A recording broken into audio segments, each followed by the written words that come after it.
So I've taken a step to the right of the Loyal Subjects booth, and I'm in this kind of fused part of the Hasbro booth, and talking with a representative from Transformers Universe, the Jagex game. Hello. Which has been in development for a while. It's been at a couple Botcons.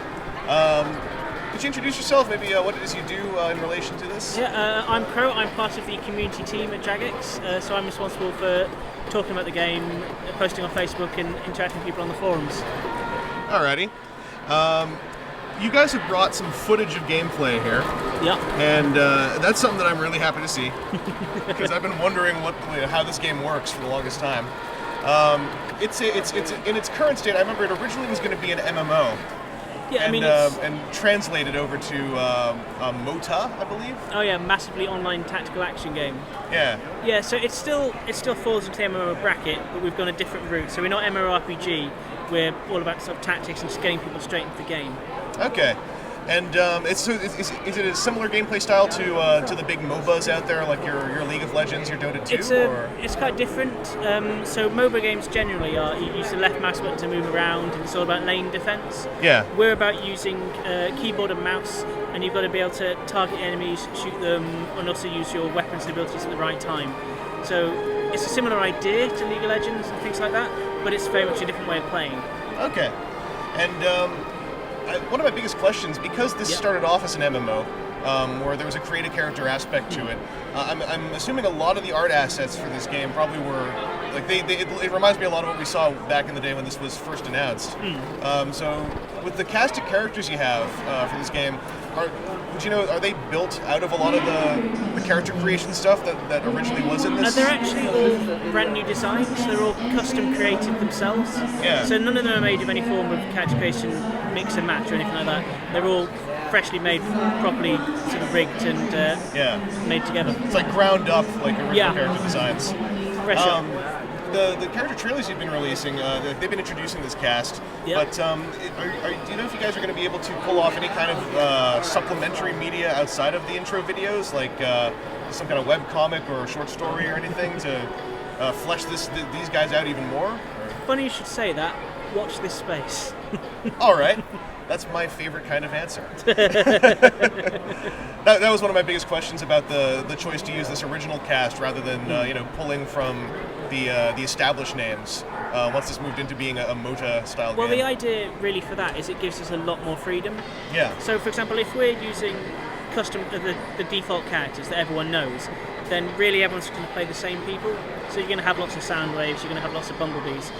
With the custom characters, we've got a lot of free range to make whatever we like.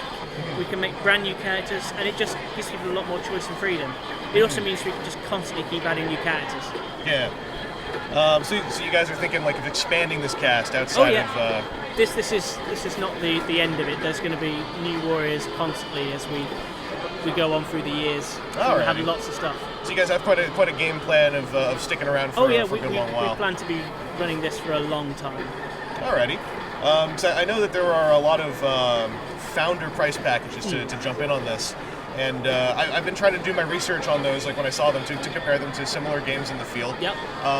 And you've got your was it bronze, silver, gold? Yep. And those felt like they fit right in with the usual setup. The Cyber Knight package really stuck out to a lot of people. I was curious what, like, not so much why it's there, because of course you have to have your pricing packages, but the motivation behind it, creating this extremely premium package when there is already like this gold package one tier down. So we wanted to create, the idea for the Cyber Knight was to create a limited edition thing that was really sort of stand out to the people who are interested in that kind of thing.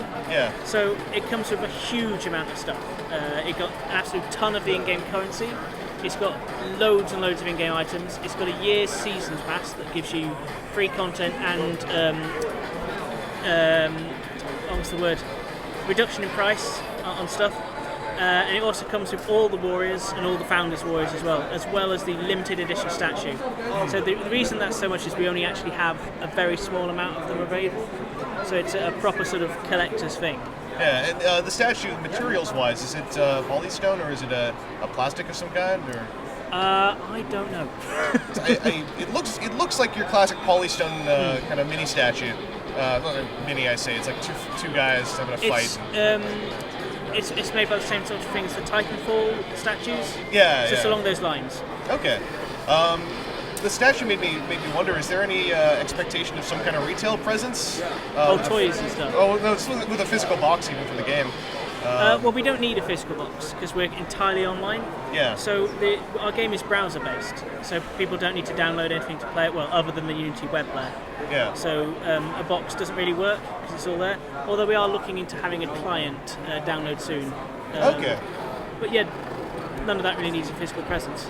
So, I mean, what you brought up is another obvious question about the game. Is there any chatter, not even so much confirmation, about trying to move some of these original characters to the toy toys. world?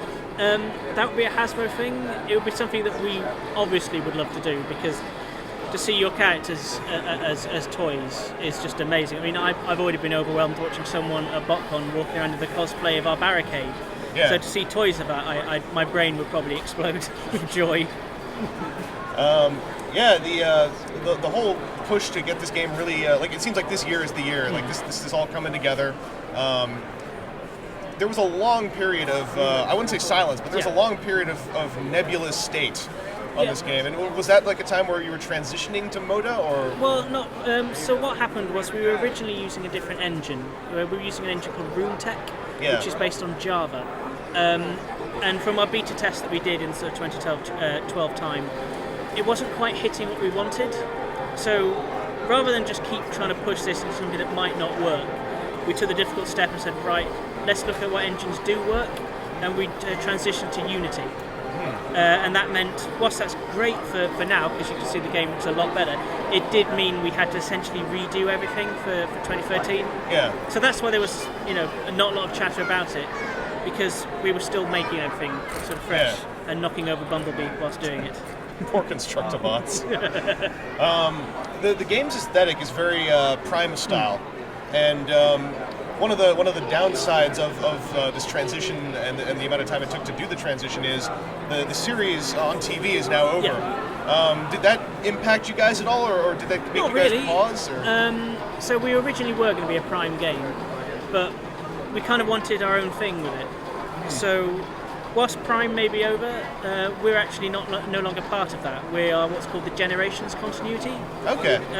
Which means that we've now got room to do our own narrative, our own story. It also means we have a little bit more free reign with the art style. So whilst we've got very much a sort of a Prime-inspired look, we also have bits of G1 and other things thrown in there, so we can have a totally different look for our characters. Okay. I guess the last major engine-related question I have is with this having originally existed as an MMO, and I mean that was a while back in development. Is there any of that underlying structure still existing in the game? Is there like any kind of in-world lobbies or kind of a place to just take a character and do some of the MMO style activity? Well, there's a couple of things that fit that. You've got what's called the inner base. So for the Autobots, you've got the Autobot base, and for Decepticons, you've got what's called the Leviathan, which is a ship like the Nemesis, but it's different to the Nemesis. So these are sort of starting areas where you can go to your hangar, you can look around, you can talk to other people. You can also choose what maps and things you want to do to want to go to. But at the same time, each area has what's called an outer base.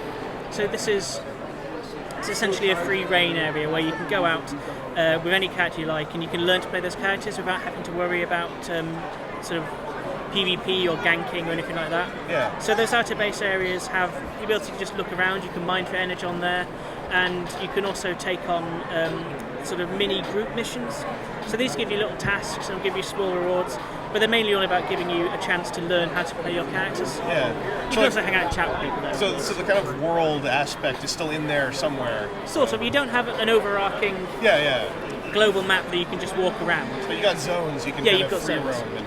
Okay, that sounds pretty good. I was really worried that the MMO side would have been stripped out completely, because that genre is in a weird position right now. Yeah. And it's one that's, for one game's sake, it was near and dear to my heart.